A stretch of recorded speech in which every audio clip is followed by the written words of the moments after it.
natin today ay tungkol sa ano ang epekto ng ano ang epekto ng kalakasan ng Diyos sa ating mga kahinaan or infinite. At ang scripture po na ibinahagi sa atin ni Pastor Russell today ay matatagpuan sa Psalm 90 verse 2. So, basahin po muna natin ngayon yung concept ng infinite.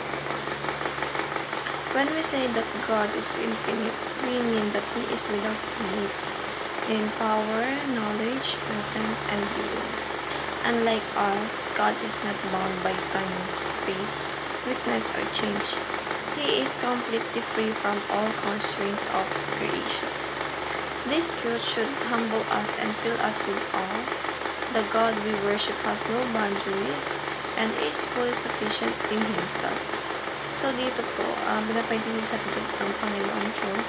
Ng Panginoong Diyos po ay walang limit o walang boundaries. Dahil lahat ng bagay, lahat ng kayang, lahat ng nakikita natin sa paligid natin ngayon ay siya ang mag-create. So, meaning to say, lahat ng bagay na nakikita natin ngayon, siya ang may control.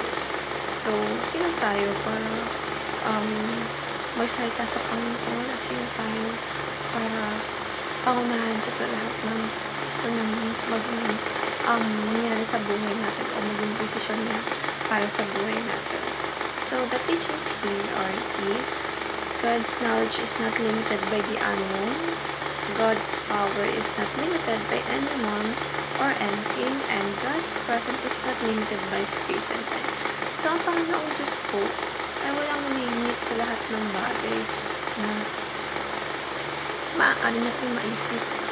So, syempre po, nasabi lang natin na may limit kung tayo ay sumusobra.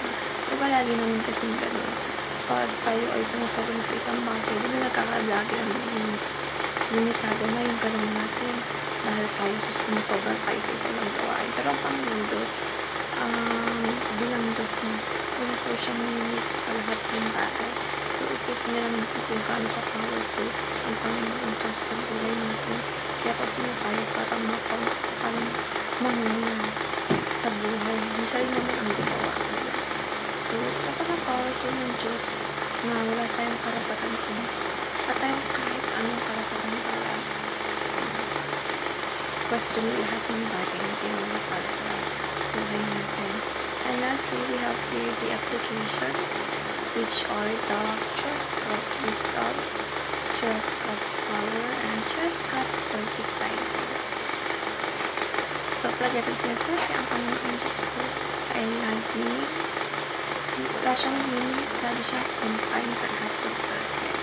So, lahat ng bagay sa kanya is with perfect timing. So, kung hindi naman pinaprovide, kung hindi naman ibigay sa ng Diyos ito ngayon, for sure, kasi may mas magandang bagay pa siyang gustong ibigay sa atin. Hindi mo ngayon. Pero, soon, dahil ang Diyos ko ay ang nakakaalam ng bagay kung ano ang makakabuti sa atin kung hindi. Kaya huwag natin siya pangunahan at tuloy natin siyang gawing center ng buhay natin. So, that's all po. Thank you everyone. Have a blessed Monday ahead for tomorrow.